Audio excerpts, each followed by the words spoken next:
అపోస్తలుల కార్యాల గ్రంథము 2వ అధ్యాయము. పెంతెకోస్తు పండగ దినం వచ్చినప్పుడు అందరూ ఒక చోట కూడి ఉండిరి. అప్పుడు వేగముగా వీచు బలమైన గాలి వంటి ఒక ధ్వని ఆకాశము నుండి అకస్మాత్తుగా వారు కూర్చుని ఉన్న ఇల్లంతయు నిండెను. మరియు అగ్ని జ్వాలల వంటి నాలుకలు విభాగింపబడినట్టుగా వారికి కనబడి వారిలో ఒక్కొక్కని మీద వ్రాలగా అందరూ పరిశుద్ధాత్మతో నిండిన వారై ఆ ఆత్మ వారికి వాక్శక్తి అనుగ్రహించిన కొలది అన్య భాషలతో మాట్లాడసాగిరి. హల్లెలూయా. ఇప్పుడు చూడండి, మనం చదువుకునే వాక్యంలో 120 మంది మేడగదిలో కూర్చొని వాళ్ళందరూ ప్రార్థన చేస్తూ ఉన్నారు. ఆసక్తిగా ప్రార్థన చేస్తా ఏక మనసుతో ప్రార్థన చేస్తా ఉంటుంటే పెంతెకోస్తు అనే ఒక పండగ రోజున 50వ రోజున వారు కూర్చున్న ఇల్లంతా వేగంగా వీచే గాలి వంటి ఒక ధ్వనితోనూ మళ్ళీ అగ్ని జ్వాలల వంటి నాలుకలతో అగ్ని వంటి ఒకటి కనబడుతూ వాళ్ళ మీద వ్రాలిందంట. తన పరిశుద్ధాత్మ వరాన్ని ఇచ్చాడట. ఎప్పుడైతే ఆ వరం వాళ్ళకి ఇచ్చాడో వాళ్ళట అన్య భాషలతో మాట్లాడారు. గట్టిగా చెప్పలు కూడదా? ఇప్పుడు జాగ్రత్తగా వినాలి. ఎందుకు ఇచ్చాడంటారు ఆ వరం? అది అవసరమా వాళ్ళకి ఆల్రెడీ ప్రార్థన చేయడం వచ్చు కదా. ఆల్రెడీ అంతకుముందు వాళ్ళు 3.5 సంవత్సరాలు సేవ చేశారు కదా యేసు ప్రభుత్వం. వాళ్ళకి బైబిల్ మొత్తం తెలుసు కదా, ఎంతో అనుభవం ఉంది కదా. మళ్ళీ వాళ్ళ మీదకి పరిశుద్ధాత్మ రావటం ఎందుకు? ఆ పరిశుద్ధాత్మ వాళ్ళకి ఆ పరిశుద్ధాత్మ వరమైన అన్య భాషల వరాన్ని ఎందుకు ఇవ్వాలి వాళ్ళకి? హల్లెలూయా. అన్య భాషల వరాన్ని పరిశుద్ధాత్మ దేవుడు ఎందుకు ఆ 120 మందికి ఇచ్చాడు? దీనివల్ల వాళ్ళకి ఏం ఉపయోగం? అది పొందుకున్నా అది వాళ్ళకి ఇవ్వడం ద్వారా వాళ్ళ జీవితంలో ఏం జరిగింది అనేది దేవుడు ఈరోజు మనకి చెప్పడానికి ఇష్టపడుతున్నాడు. హల్లెలూయా, హల్లెలూయా. చూడండి, ఈ అన్య భాషల వరము అనేది ఎవరిస్తారంటే పరిశుద్ధాత్మ దేవుడు ఇస్తాడు. హల్లెలూయా. పరిశుద్ధాత్మ దేవుడు ఎవరి మీదకైతే దిగుతాడో, ఎవరినైతే పరిశుద్ధాత్ముడు నింపుతాడో ఆ వ్యక్తికి దేవుడు తన యొక్క వరాన్ని, అన్య భాషల వరాన్ని, అంటే పరలోకంలో దేవుడు దేవదూతలు మాట్లాడుకునే ఆ పరలోక భాషని వాళ్ళకి ఇస్తాడు. ఎప్పుడైతే ఆ వరము వాళ్ళకి ఇస్తాడో, ఎవరైతే ఆ వరాన్ని ఎవరైతే పొందుకుంటారో, ఎవరైతే ఆ వరాన్ని పొందుకొని మాట్లాడతారో వాళ్ళకి ఏం జరిగిద్దంటే ఆ పరలోకములో దేవుడు మాట్లాడుకునే ఆ దేవదూతలు మాట్లాడుకునే మర్మాలన్నీ తెలిసిపోతూ ఉంటాయి. హల్లెలూయా. ఆ వరము పొందుకున్న వాళ్ళు ఏమైపోతారంటే ఆ పరిశుద్ధాత్మ వరం పొందుకొని అన్ని భాషలు మాట్లాడే వాళ్ళకి వాళ్ళు ఒక అసాధారణ వ్యక్తులుగా మారిపోతారు. వాళ్ళు అందరిలాగా ఉండరు. వాళ్ళు చాలా ప్రత్యేకంగా ఉంటారు. వాళ్ళ జీవితం వేరుగుండిద్ది. ఇక లోకంలో అందరు పర్సన్ లాగా ఈ పరిశుద్ధాత్మ వరం పొందుకున్న వాళ్ళు ఉండరు. వాళ్ళ జీవిత విధానం మారిపోయింది. మీరు గమనించండి బాగా. అక్కడ శిష్యులు అంతకుముందు చాలా పిరిగితనంతోనూ, అంతకుముందు చాలా భయంతోనూ, చేతగాని వాళ్ళగాను, దేనికి పనికిరాని వాళ్ళుగా ఉన్నారు. కానీ ఎప్పుడైతే ఈ పరిశుద్ధాత్మ వరమైన అన్య భాషల వరంతో నింపబడ్డారో వాళ్ళట ఆ తర్వాత నుంచి భూలోకాన్ని తల్లకిందులు చేశారు. హల్లెలూయా. వాళ్ళు నడుస్తూ వెళుతుండగానే, వాళ్ళ నీడ పడుతుండగానే దెయ్యాలు వెళ్ళిపోయినాయి. వాళ్ళ నీడ పడుతుండగానే రోగాలు వెళ్ళిపోయినాయి. వాళ్ళు నోటి మాటలో ఏది చెప్తే జరిగింది. కుంటి వాళ్ళకి ప్రార్థన చేయగానే కుంటి వాళ్ళు లేచి గంతులేశారు. మూగవాళ్ళకి ప్రార్థన చేయగానే మూగవాళ్ళు మాట్లాడారు. అంగహీనులకి ప్రార్థన చేయగానే వాళ్ళు లేచారు. చచ్చిన శవాలు కూడా లేచి కూర్చున్నాయి. వాళ్ళు ఎలా అయిపోయారంటే చివరికి అంతకుముందు యేసు ప్రభు 3.5 సంవత్సరాలు ఎట్లాంటి అద్భుతాలు చేశాడో, ఎట్లాంటి ఆశ్చర్యకాలు, కుంటి వాళ్ళని, మూగవాళ్ళని, చనిపోయిన వాళ్ళని లేపాడో, ఎలా ఆయన ఈ లోకంలో బతికాడో సేమ్ వాళ్ళు కూడా అట్లానే జీవించటము ప్రపంచం అంతా చూసింది. హల్లెలూయా. అంత శక్తి వాళ్ళకి రాట కారణం ఏంటిది? వాళ్ళు అట్లా మారిపోవడం కారణం ఏంటిది? వారంతా ప్రత్యేకమైన, ఆఫ్టర్ ఆల్ వాళ్ళు పామరులు కదా. పేతురు ప్రార్థన చేస్తుంటే చిన్నప్పటి నుంచి పుట్టి కుంటివాడనే వ్యక్తి లేచి గంతులేసాడట. అంత శక్తి పేతురికి ఎలా వచ్చింది? ఆయన పొందుకున్న అన్య భాషల వరమే. గట్టిగా చెప్పలు కొడదాం. వారంతా గొప్పవాళ్ళు కావాలని, వాళ్ళు కూడా యేసు ప్రభులాగా మార్చబడాలని దేవుడు, పరిశుద్ధాత్మ దేవుడు వారిపై పరిశుద్ధాత్మ వరాన్ని కుమ్మరించాడు. వాళ్ళు ఆ వరం పొందుకొని వాళ్ళు కూడా యేసు ప్రభులాగా అద్భుతాలు చేశాడు, ఆశ్చర్యకార్యాలు చేశారు, అద్భుత మహత్కార్యాలు చేశారు. హల్లెలూయా. ఈ వరం పొందుకుంటే ఏమైందంటే నీ మనోనేత్రాలు తెరవబడతాయి. ఈ వరం పొందుకుంటే ఏమైందంటే నీ ఆత్మ సాతాను చేతి నుంచి విడిపించబడింది. ఎప్పుడైతే పరిశుద్ధాత్మ దేవుడు నీకు వరాన్ని ఇస్తాడో ఈ లోకంలో అతీతమైంది నీకు సాధ్యమైంది. గట్టిగా చెప్పలు కొడదా. ఇక నువ్వు అందరిలాగా ఉండవు.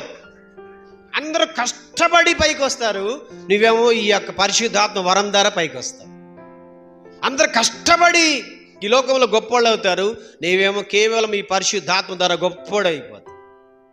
నేను అంటాను, కష్టపడి వారి తెలివితేటలు, వారి జ్ఞానం, వారి చదువు, వారి యొక్క డబ్బు, వారి కులం, మతంతో ఉపయోగించుకొని గొప్పగైన వాళ్ళు ఏదో ఒక రోజు పడిపోతారు, ఏదో ఒక రోజు వాళ్ళు రాలిపోతారు. కానీ ఎవరైతే దేవుని ఆత్మను పొందుకుంటారో, ఎవరైతే దేవుని శక్తిని పొందుకుంటారో వాళ్ళు ఈ భూమి మీద వర్ధిల్లుతారు, యుగయుగాలు వర్ధిల్లుతారు. గట్టిగా చెప్పలు కొడదాం. అందుకని మనం చెప్పుకుంటున్నాం ఇప్పుడు కూడా పేతురు గురించి. అందుకే మనం చెప్పుకుంటున్నాం కదా పౌలు గురించి. వాళ్ళ పేర్లు ఇప్పటికీ మనం పెట్టుకుంటున్నాం కదా. ఎందుకంటే వాళ్ళు ఈ భూమిలో వర్ధిల్లేరు, వారు చనిపోయినా సరే వాళ్ళు ఇంకా బతికేమన్నారు. నువ్వు కూడా అట్లాంటి వాడివి కావాలని, నువ్వు కూడా అంతటి దానివి కావాలని, నువ్వు కూడా అంతటి వాడివి కావాలని నీకు దేవుడు పరిశుద్ధాత్మ వరాన్ని ఇవ్వటానికి ఇష్టపడుతున్నాడు. ఇది నీకు అవసరం. ఈ అంత్య దినాల్లో దేవుడు నమ్ముకున్న నీకు పరిశుద్ధాత్మ శక్తి, ఆ పరిశుద్ధాత్మ వరం నీకు అవసరం. ఎందుకంటే నువ్వు ఉంటుంది పరిశుద్ధాత్మ కాలములో. ఇది పరిశుద్ధాత్మ యుగం. పరిశుద్ధాత్మ దేవుడు ఒక వ్యక్తిలోకి వచ్చి ఆ వ్యక్తి యేసుక్రీస్తు దేవుడిని ఒప్పిస్తాడు. పరిశుద్ధాత్ముడు ఒక వ్యక్తిలోకి వచ్చి తన తప్పులన్నీ పశ్చాత్తాపడేట్టు చేస్తాడు. నీతిగా, నిజాయితీగా, యథార్థంగా, పరిశుద్ధంగా బతికేటట్టుగా ఆ వ్యక్తిని మారుస్తూ ఉంటాడు. ఆ వ్యక్తిలో ఉండి అక్కడితో ఆగకుండా ఆ వ్యక్తిని దేవుని యొక్క శక్తితోనూ దేవుని యొక్క అగ్నితో నింపి ఈ లోకంలో గొప్పవాడవుటాకి దాని వరాన్ని ఇస్తాడు. గట్టిగా చెప్పలు కొడదా. నువ్వు పరిశుద్ధాత్మను కలిగి ఉంటే సరిపోదు. ఆ పరిశుద్ధాత్మ ద్వారా నీతిగా, నిజాయితీగా, యథార్థంగా ఈ లోకంలో బతికితే సరిపోదు. నువ్వు ఆ పరిశుద్ధాత్మ శక్తిని, ఆ వరాన్ని పొందుకొని నీతి బతుకు నీవు అనేక నీతిమంతులను తయారు చేయాలి. నువ్వు ఈ లోకంలో వర్ధిల్లుతూ అనేకుల్ని వర్ధిల్ల చేయాలి. ఈ లోకంలో సంచరిస్తున్న తెగులు, శాపాన్ని నువ్వు అణిచిపెట్టాలంటే నీకు ఖచ్చితంగా ఈ పరిశుద్ధాత్మ వరం కావాలి. హల్లెలూయా, హల్లెలూయా. ఈ అన్య భాషల వరంలో చాలా శక్తి ఉంది. అపోస్తున్న పౌలు మనం గమనించుకున్నట్లయితే ఈ వరాన్ని పొందుకున్నాడు. ఈ పరిశుద్ధాత్మ వరం పొందితే ఏమైందంటే నీ మనోనేత్రాలు తెరవబడతాయి. నీ ఆత్మ క్లియర్గా దేవుణ్ణి చూడగలిగింది. అందరు నా వైపు చూడండి. ఈ పరిశుద్ధాత్మ వరమును పొందుకుంటే, ఈ అన్య భాషల వరమును పొందుకుంటే క్లియర్గా దేవుణ్ణి ఇట్లా ఫోటోలో చూడటం కాదు, క్లియర్గా చూడవచ్చు. హల్లెలూయా. ఆయన స్వరాన్ని క్లియర్గా చూడవచ్చు. ఇప్పుడు మీరు నన్ను చూస్తున్నారా? నేను కనబడుతున్నానా? నేను వచ్చి మీ తల మీద చేపెడితే మీకు అర్థమైద్దా నేను తాకినట్టుగా? అట్లా యేసుక్రీస్తు బతికున్నాడు. ఎంతమంది నమ్ముతారు? ఆయన చచ్చిపోయి శవమై ఆత్మరూపంగా తిరగట్లా. ఎవరైతే ఈ పరిశుద్ధాత్మ వరాన్ని, అన్య భాషల వరాన్ని ఎవరైతే పొందుకున్నారో వాళ్ళు కూడా డైరెక్ట్గా వెళ్ళి దేవుణ్ణి చూశారు, ఆ దేవుడితో మాట్లాడారు. హల్లెలూయా. పూర్వం యేసుక్రీస్తుని అసహించుకునే పౌలు కూడా ఈ పరిశుద్ధాత్మ వరాన్ని పొందుకున్న తర్వాత ఆయన డైరెక్ట్గా యేసుప్రభుని చూశాడు, డైరెక్ట్గా యేసుప్రభుతో మాట్లాడాడు.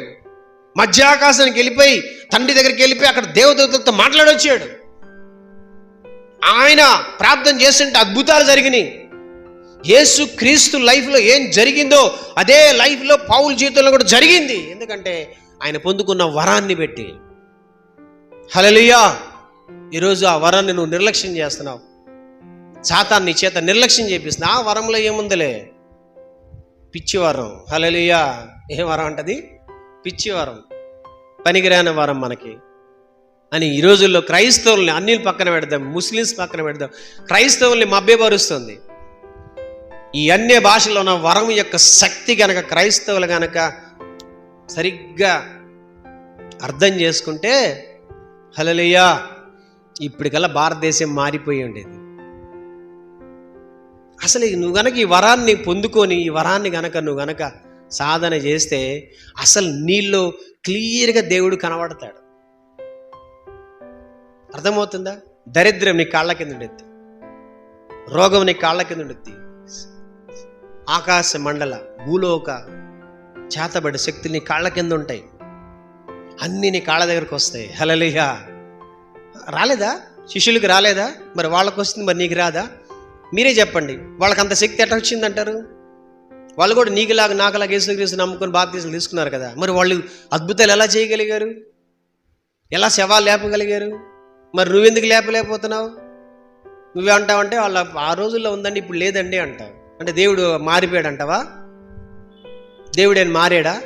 ఆయన శక్తిలో ఏం మార్పు వచ్చిందా? వాళ్ళకిచ్చిన శక్తి నీకు ఇవ్వడా?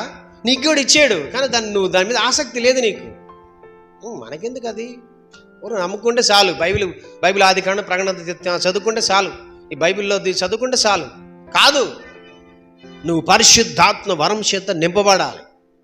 అన్య భాషల వరాన్ని నింపబడాలి. చాలా సంఘాల్లో అసలు ఒప్పుకోరు, అన్ని భాషలు మాట్లాడనీరు. అది దెయ్యం భాష అంటారు, పిచ్చి భాష అంటారు. నిజంగా అది పిచ్చి భాషే నమ్మనోళ్ళకి, అదొక వెర్రితనం.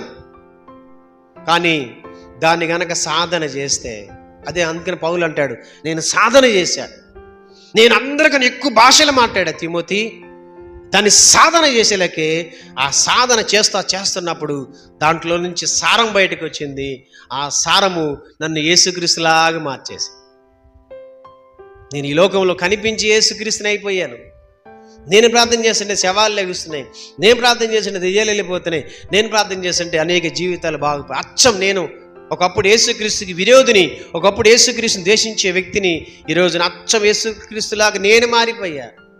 అంత మార్పు ఆయన ఎలా వచ్చిందంటే ఆయన పొందుకున్న పరిశుద్ధాత్మ వరమే. హల్లెలూయా. మరి నువ్వు కూడా పొందుకున్నావా లేదా? ఈ పరిశుద్ధాత్మ వరం ఎందుకు పొందుకుంటున్నావు నువ్వు? అసలు నీకు ఎందుకు ఇస్తున్నాడో తెలుసా? నీకు వీళ్ళకి ఎందుకు ఇచ్చాడు? భూలోకాన్ని తల్లకిందులు చేయడానికి. హల్లెలూయా. ఈ శిష్యులు సాధన చేశారు, సాధన చేసి భూలోకాన్ని తల్లకిందులించే వారిగా మారిపోయారు. అసాధారణ వ్యక్తులుగా మారిపోయారు ఆ వరముతో. ఇక వాళ్ళకి ఏం లేదు, మీరు చూసుకోండి బైబిల్లో. వాళ్ళు మామూలు వ్యక్తులే, వాళ్ళకి బ్యాక్గ్రౌండ్ ఏం లేదు, వాళ్ళు ఏం కోటేశ్వర్లు కాదు, వాళ్ళు నీకులాగా చదువుకునే వాళ్ళు కూడా కాదు.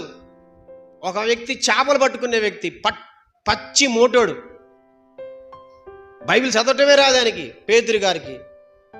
ఇటందరూ పామరులు, చదువులేని పామరులు. కానీ వాళ్ళు ఎప్పుడైతే ఈ పరిశుద్ధాత్మ వరాన్ని పొందుకున్నారో, ఆ వరాన్ని పొందుకోవడమే కాకుండా దాన్ని ఎప్పుడైతే సాధన చేశారో, భూలోకము తల్లకిందులైపోయింది వాళ్ళని పెట్టి. అసలు భూలోకం షేక్ చేసి పడేశారు. అంత శక్తి ఉంది ఈ వరంలో. మరి నువ్వు పొందుకుంటున్నావు, దాన్ని యూజ్ చేసుకోలేక ఈరోజు సింపుల్ వ్యక్తిగా నువ్వు మారిపోయావు. కారణం ఏం చెప్పుకుంటావా? నిర్లక్ష్యం, ఆసక్తి లేదు నీకు. నీ ఆసక్తి లేని తనము, నీ నిర్లక్ష్యాన్ని పెట్టి నీలో ఉన్న ఆ గొప్ప వరము ఉపయోగపట్ల. హల్లెలూయా.